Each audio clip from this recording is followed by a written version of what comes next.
How much of your energy have you spent trying to prove that you were not wrong? How many nights have you lost your peace because someone misunderstood you? How many times have you explained yourself, defended your choices, and tried to correct the image of you that exists in someone else's mind, only to realize that they will still see you the way they choose to see you? So what would happen if, starting today, you stopped doing that? What if you stopped chasing approval, stopped trying to make everyone understand you? You may begin to realize that peace was never hidden in the opinions of others. It has always lived in your ability to remain steady when you are misunderstood, to stay silent when nothing needs to be proven, and to keep walking even when no one applauds. That is the moment your energy begins to return to you. There comes a point in life when you begin to understand that not every misunderstanding deserves an explanation. Not every accusation deserves a defense. And not every opinion deserves a place inside your mind. For many years, you may have believed that being understood was necessary for peace. You may have thought that if you could only find the right words, explain your intentions clearly enough, or show people the truth from your side, then the tension would disappear. But often the opposite happens. The more you explain, the more exhausted you become. The more you defend yourself, the more attention you give to a conflict that may never have deserved your energy. This is one of the quiet ways people lose themselves. Energy does not only leave you through physical effort, it leaves through attention, worry, resentment, rehearsed conversations, imagined arguments, and the endless need to correct what another person thinks about you. You can sit in a quiet room and still spend the entire day fighting battles in your mind. By evening, nothing outside of you has changed. Yet something inside you feels depleted. That is the leakage you must learn to recognize. A skilled martial artist does not strike at every movement in the room.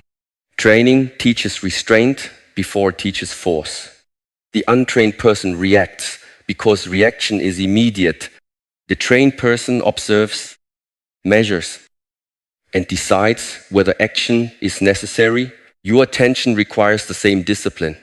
Every time someone criticizes you, misunderstands you, dismisses you, or questions a decision you have made, there is a small space before your response. In that space, you either preserve your inner authority or hand it away. If you immediately rush to explain, you may believe you are protecting yourself.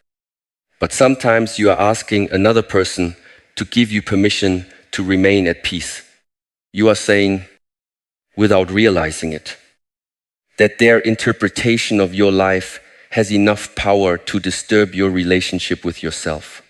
This does not mean that communication is useless.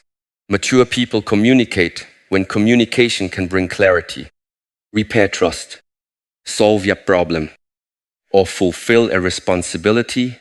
Silence is not wisdom when honesty is required. But there is a difference between communication and compulsive self-defense. One comes from clarity, the other comes from fear. One says what needs to be said and then returns to peace. The other keeps speaking because it cannot tolerate being misunderstood. Ask yourself how many conversations you continue long after they have stopped being useful. How many people have already decided what they want to believe about you? How many times have you written a long message, erased it, rewritten it, senti, then spend hours waiting for a response that might finally make you feel settled? The problem is that your peace has become dependent on what comes back. This is where self-mastery begins. Not with controlling others, but with noticing where you have given them control over you. Your life energy is limited. Your attention is limited. When you truly understand this, you become more careful about what receives your attention You stop treating every disagreement like an emergency. You stop entering every argument simply because someone opened the door. You stop believing that you must attend every battle to which you are invited. This is not avoidance. It is selection. A person with direction cannot afford to spend equal energy on everything.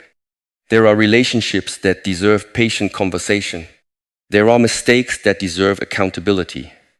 There are responsibilities that require explanation, and there are situations where the most disciplined response is to say very little, step away, and continue living according to your values.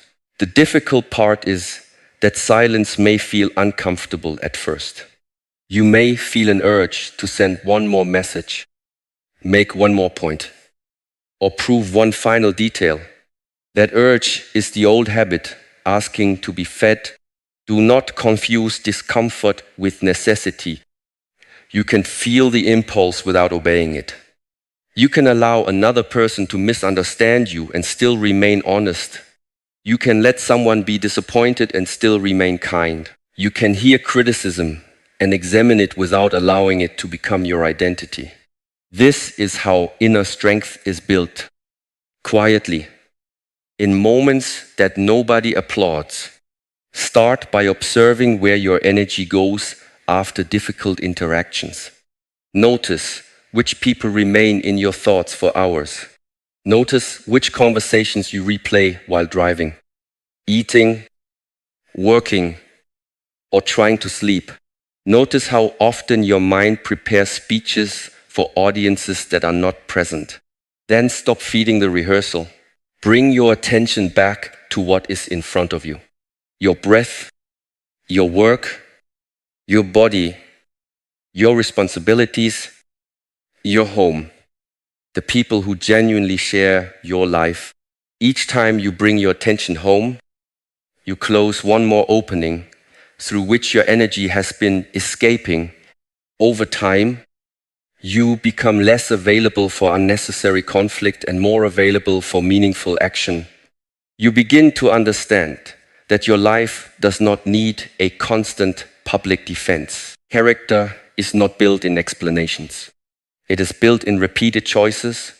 Integrity does not need to announce itself every morning. It becomes visible through the way you live when nobody is watching. If your path is sound, keep walking. If you made a mistake, correct it. If an apology is needed, give it sincerely. If someone still chooses to misunderstand you after you have acted with honesty, let that burden remain where it belongs. Your task is not to manage every mind that forms an opinion about you. Your task is to govern your own mind well enough that every outside opinion does not become an inside disturbance. And once you stop leaking energy into endless explanations, another challenge appears. You must learn what to do when the stones are still thrown, when the criticism still comes, and when the surface of the mind begins to move. That is where stillness becomes more than silence. It becomes strength. Stillness becomes strength when the world gives you a reason to react and you choose not to surrender your center. This is where the real training begins. It is easy to feel calm when everyone agrees with you. When your plans are working, when your family understands you, and when life moves according to your expectations. But calm that depends on favorable conditions is not inner stability. It is only comfort. The deeper test comes when someone challenges you, dismisses you, speaks unfairly about you, or touches an old wound that you thought had already healed. In those moments, the surface of the mind begins to move. A thought appears, then an emotion, then an impulse to answer, defend, attack, withdraw, or prove something. If you follow every impulse, your inner world becomes like a lake in a storm, disturbed by every stone that enters the water. But the lake does not remain disturbed forever. When nothing continues to strike the surface, the waves settle by themselves. Your mind has the same capacity, but only if you stop throwing additional stones into it. One harsh comment may create the first wave, but then you create 10 more by replaying it, interpreting it, imagining motives, preparing responses, and carrying the conversation into the next hour, the next meal, and the next night. What wounded you once outside is repeated many times inside. This is why emotional discipline is not about becoming cold. It is about refusing to multiply unnecessary suffering. You cannot prevent every stone from being thrown. You can learn not to keep throwing it at yourself. Many people believe strength means responding quickly. They think silence means defeat. Patience means weakness. And composure means that you have nothing to say. But the person who reacts immediately is often the person most easily controlled.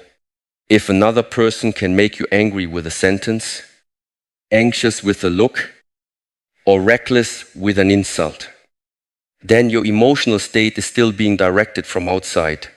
The hand may belong to another person, but the door was left open within you. Self-mastery begins when you recognize this, without blaming yourself and without blaming them. You simply see the mechanism. A stimulus arrives, en émotion rise, and between the two, there is a moment where awareness can enter. That moment may be very small at first. Training makes it larger. You learn to notice the heat in your chest before the angry words leave your mouth. You notice the tightening in your stomach before fear becomes a decision. You